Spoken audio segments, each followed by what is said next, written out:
जय हिंद दोस्तों, मैं हूं हीरा परिहार और आप देख रहे हैं देशभक्ति डायलॉग। चैनल को सब्सक्राइब करें, वीडियो को ज्यादा से ज्यादा शेयर करें, लाइक करें, कमेंट करें। दोस्तों, जैसा कि हम सभी को पता है कि आज के दिन में यहां पर संसद का शीतकालीन सत्र चल रहा है और हम सभी कर्मचारी यहां पर सेंट्रल गवर्नमेंट के कर्मचारी या पेंशनर हो या हो स्टेट गवर्नमेंट के कर्मचारी, जितने भी यहां पर कर्मचारी, सरकारी कर्मचारी हुए, सभी यहां पर 8th पे कमीशन को लेकर यहां पर उम्मीदें लगाए बैठे थे। चाहे यहां पर प्राइवेट सेक्टर में काम करने हो कि उनको न्यूनतम यहां पर सैलरी की बात हो, तो इस प्रकार से यहां पर वो उम्मीदें लगाए बैठे थे कि यहां पर जो है संसद में इसके बारे में बातचीत होगी।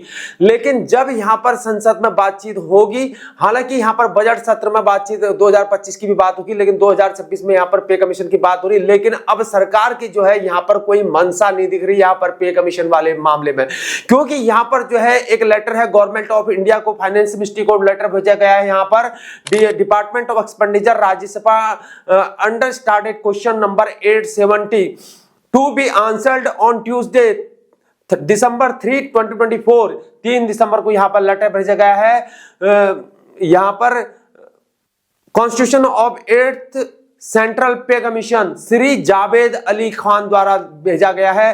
राज्यसभा सांसद हैं श्री रामजी लाल सुमन द्वारा भेजा गया है। Will the minister of finance be please to state, यानी कि इसके कहने का मतलब है कि यहां पर वित्त मंत्री यह बताने की कृपा करें, यानी कि वित्त मंत्री को यहां पर लेटर भेजा गया फाइनेंस मिनिस्टर को कि यह बताने की कृपा करें। क्या कौन से क्वेश्चन पूछे गए हैं, देखो।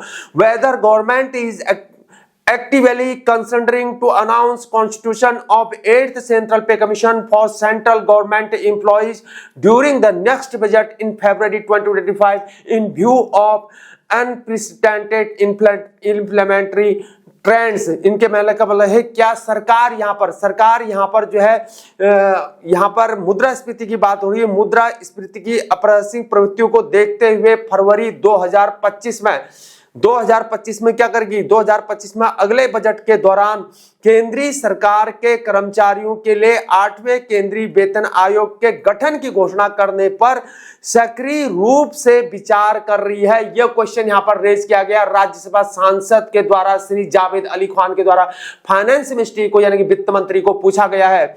देखो फिर दूसरा क्वेश्चन यहां पर जो है पूछा गया है, if so the details, if so यानी कि यदि हां है तो the details thereof, and if not the reason therefor, अगर यदि हां है तो इस संबंधी में ब्यौरा क्या है, आपका ब्यौरा क्या है, और यदि नहीं तो इसके क्या कारण है, ये पूछा गया साफ साफ शब्दों में। अब देखो इन्होंने क्या लिखा है, सी वाला क्वेश्चन रेज किया है, weather official condition of union government is not allowing the increase in pay of central government employees, यानी कि जो सी वाला क्वेश्चन पूछा गया है, इसमें पूछा गया है कि क्या केंद्र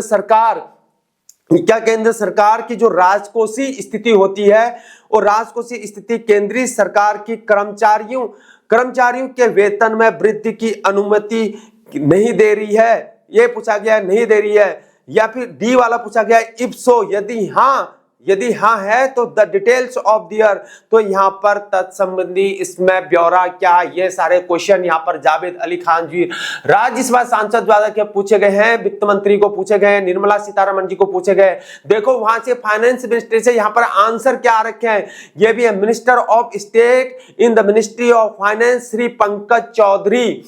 ठीक है, यहां पर ए से लेके बी, जो पहला वाला ए वाला क्वेश्चन था और बी वाला क्वेश्चन का आंसर क्या दिया है, no such proposal is under consideration with the government for constitution of 8th central pay commission for the central government employees at present. इनके कहने का मतलब है कि वर्तमान में सरकार के पास केंद्र सरकार के कर्मचारियों के लिए 8वें केंद्रीय वेतन आयोग के गठन का कोई भी प्रस्ताव, यहां पर कोई भी प्रस्ताव विचाराधीन नहीं है। मेरे दोस्तों, ये कहने का मतलब है सी से लेकर डी का जो कुछ आंसर दे रखा है यहां पर वो लिखा है डू नॉट अराइज, कहने का मतलब है यहां पर तो कोई प्रश्न ही नहीं उठता है।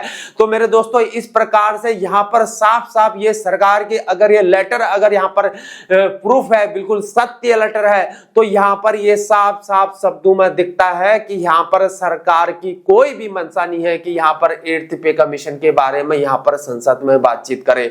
यानी कि सरकार यहाँ पर, हमें तो ये लगता है कि जब 8th पे कमीशन की यहाँ पर कोई कमेटी बैठने वाली नहीं है, और हमको लगता है कि यहाँ पर सीधे यहाँ पर बोल देगी सरकार, भाई लागू हो गया 8th पे कमीशन, कहीं कल के दिन ऐसा ना हो जाए।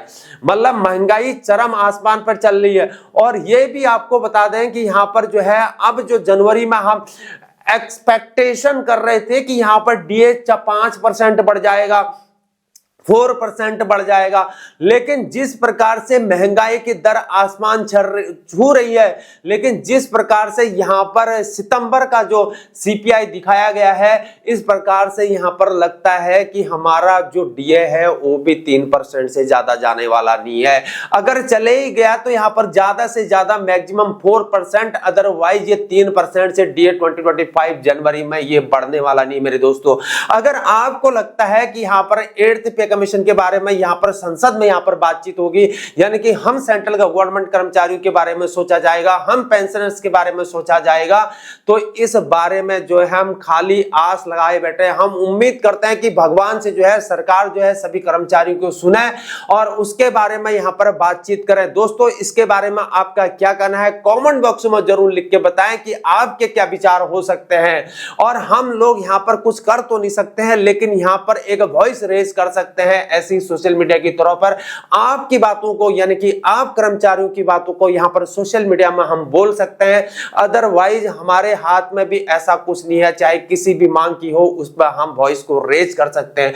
दोस्तों, आपके इसमें क्या राय है कमेंट बॉक्स में जरूर यहां पर बताएं। अगर आपको वीडियो पसंद आती है हमारी, तो वीडियो जानकारी अगर आपको पसंद आती तो वीडियो को जरूर लाइक करना मेरे दोस्तों। आज के लिए इतना ही, लेते हैं आपसे विदा। जय हिंद, जय भारत, वंदे मातरम, भारत माता की जय।